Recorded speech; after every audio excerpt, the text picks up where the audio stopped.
Hello and welcome to Tescapede's Mamu's Kitchen. Today we are going to make kaimati. These are Swahili mini donuts.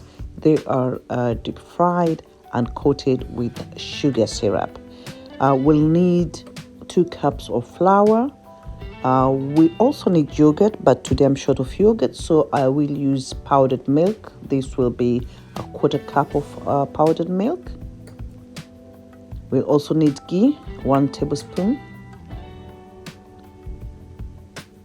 and yeast, another tablespoon of yeast there.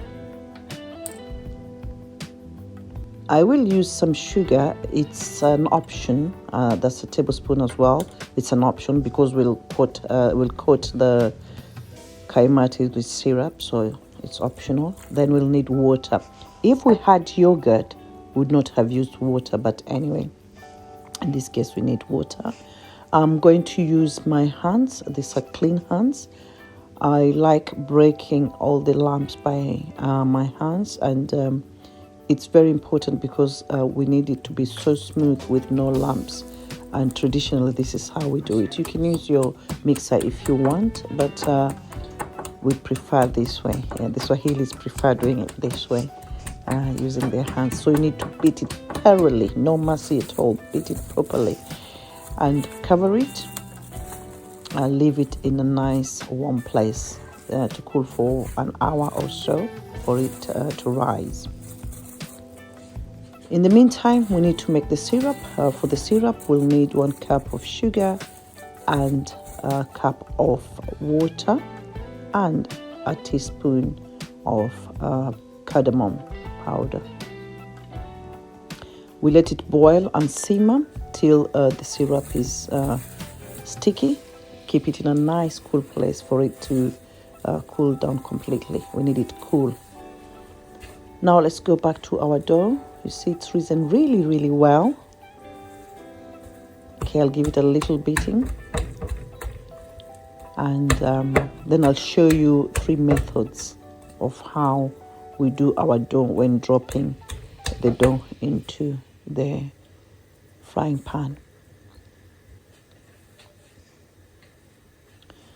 Okay, so I'll just show you 3. There's several, but I'll show you 3. So here we are using a spoon. This is a teaspoon.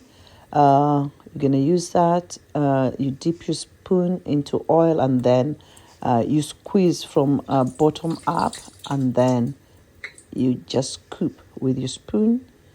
You can use a tablespoon if you want bigger, and then there's this upside down drop. This is very popular in West Africa. Yeah, when they're doing their puff. And then there's this old style. My grandmother used to use that. But I like the spoon better. I find it easier and quicker. And actually the shapes look much better while using a spoon. Okay, there we are. So I'm going to just scoop that. And I'll continue doing that process till I finish. Make sure your heating is on medium-low. We don't want it too high because we want the kaimatis to cook thoroughly.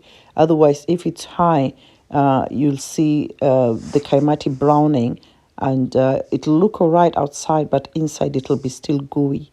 So you need to make sure that you have some nice heating, medium. Then from here, we'll just drop the kaimati straight into the syrup. The syrup is cold.